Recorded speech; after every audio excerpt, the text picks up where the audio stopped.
Hello there, my name's Bevel and I'm good and geeky, and today I'm going to have a look at Affinity Designer. In particular, I'm going to look at the stroke panel. Let's go into some depth and see what we can do with it.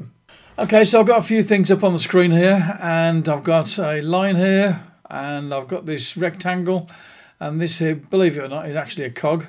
And then this here is a line, but it's had a brush stroke applied to it. Okay, so let's select the line first of all. Okay, so there's our line. Okay, now you can get to the stroke panel in a couple of different ways. One way would be to go to this bit over here, and we've got the stroke panel and it's sort of contained within this area, and we can drag that out and we can look at it separately if we want to.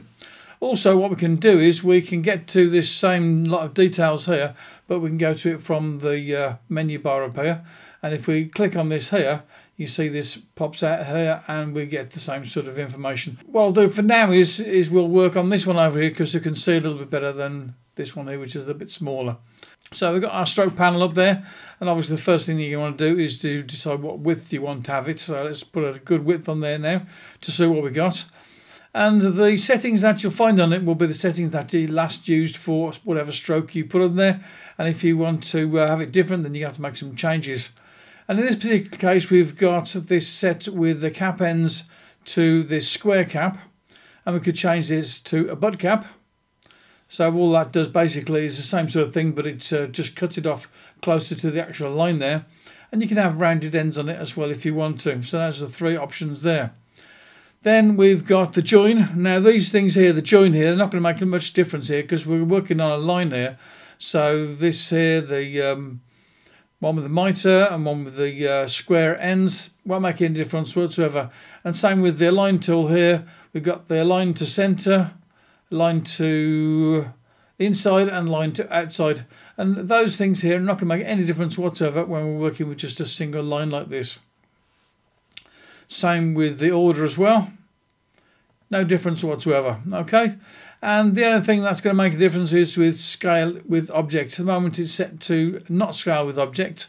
So if I get this there now and I can reduce the size of it here, the line stays the same even when I reduce the size of it.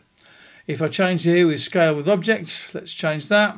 Let's go back to this here. As you can see now, the line has changed size in terms of width based upon the size of the object. So it's connected, as it were. The width of this is connected to the size of the object. Okay then, so now it's time for you to hack the algorithm on YouTube and put a like on there or a comment. Go for it. You know you want to. What else can we do? Well, we can put start ends on it, so we can have an arrow on there of various types. Who knows what sort of arrow you might want to put on there. Let's put the barbed one on there. And then the end, we can have an arrow on there as well if we want to, or we could perhaps put a circle on the end.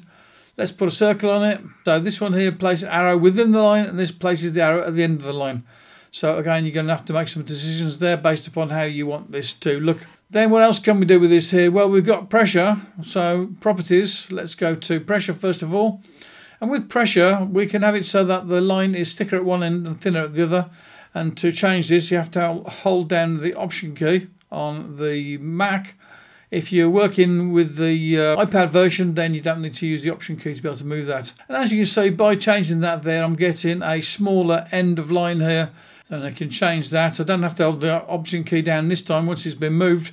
But now I can move that and put it exactly as I want. And if I want to, I can add extra markers in here. So I can just grab this here and pull this down.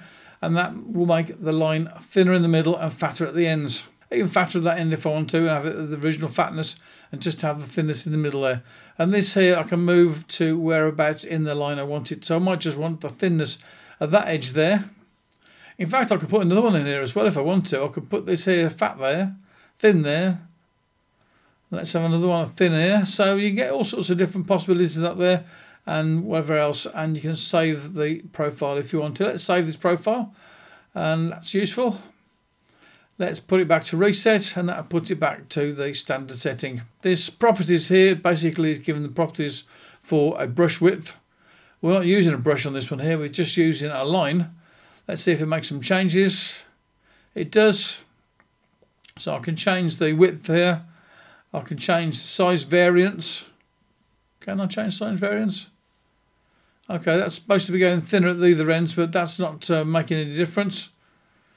and I can change the opacity supposedly, and again that's not making a difference. Let's go for pressure and use one of these profiles, a standard profile. That should be set in the opacity of that there, but it doesn't seem to make any difference at the moment. Let's look at a different object. Okay, so let's zoom out a little bit. Okay, so now I can see all of my rectangle, and this rectangle is this object here. So here we are with the rectangle, and with the rectangle you can do some various bits and bobs with it. And the cap here, that's not going to make a difference because we're working with a closed object. Okay, so the cap end does make a difference in this occasion here. But if I go to the join this time, I will make a change here and I want to have a bevel join. So bevel here, you can see it's actually sort of changed this here and put a bevel on it. And I can have a rounded corner on there if I want to. Okay, there are occasions when you go for this one here. Let's go to this shape here. And if I go to this one here, if I change this mitre here to something else, say 2 for instance. So now I've got it set to having the sharp edges there. You've got bevel join, they get mitre join. They're similar in the effect that you get. And if you want a mitre join and you want it to have a sharp edge there, then you have to change this mitre to something a bit bigger. I usually find that if I go with a 9, it changes it sufficiently to get a nice sharp edge on it. Okay, so there's their mitre join. And while we're in this one here, it doesn't make a difference whether you're using this sort of shape or whether you're using the rectangle one. The alignment depends on where the stroke is going. Standard or the default is to put it into the aligned stroke to the centre of the line. And you see there's the line there and the stroke is same on either side of it. And then I can have it so that it's on the inside. So we've got no stroke on the outside, all the stroke is on the inside of it. And then we can have the stroke on the outside. Okay, let's go to this one here with the rectangle now. And I'm going to put the stroke on the inside.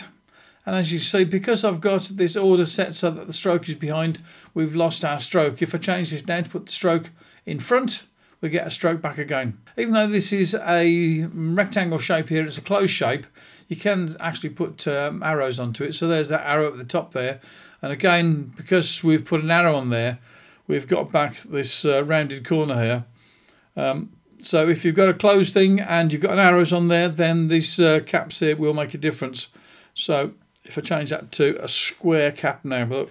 It's also possible to change the size of the arrowhead or whatever you've got at the end of the line independently from the size of the line. And this one over here is the swap the arrowhead with the tail. And let's go to the dash tool. Now with the dash tool, you can see we've got some setting here with dash of 3664. And we make changes to how this dash is working. So let's change this here to a 0. Press tab. So we've got a difference there. And I found that the best way to change this here is actually to use the arrow key up and down to make them changes to this here. I'm using the arrow key to change it from 0 and put it back up at 6 going to 9. And let's change in the gap. Let's go to this one here. And we'll change this with the arrow key again. And I've changed that down to 0. The size of the gap, I think the 12 actually, that one there is actually referring to this one here. And I think the 9 is referring to this one here because we've got 12 which is bigger than 9. Let's do shift and tab, go to this one here, and I'm going to make it with a smaller gap in between. You've got various ways of changing your dash here with these numbers here. And also we've got this one here with phase. And this is basically going to keep that the same but move this around. So there might be occasions where you need to move your dash so it's in a different place. So if I change this like this, you see the dash line is the same, but it's just moving around its starting position, okay? Let's go for a texture line style. Okay, so this is dependent upon what sort of brush we've got in there. At the moment we've got these brushes here. Let's bring the brushes panel out here. I can change that to a different type of brush with a curly end on it. These are the Lighthouse liner brushes which I've got. Let's go for a different type of brush here. Let's go for oils and choose that one. So this is our stroke panel in Affinity Designer, and you can do lots of different things with it. And don't forget, like I said, you can go to the stroke panel from here, this panel here, or we can get to it from over here as well. Okay then, so this is Dave Allen. We've been looking at Affinity Designer and a few things you can do with the stroke of the object. Okay, thanks for watching the video, and if you've got something from this, do subscribe so you get more videos about Affinity Designer, all things to do with the Mac on iOS. Bye bye now, talk to you again soon.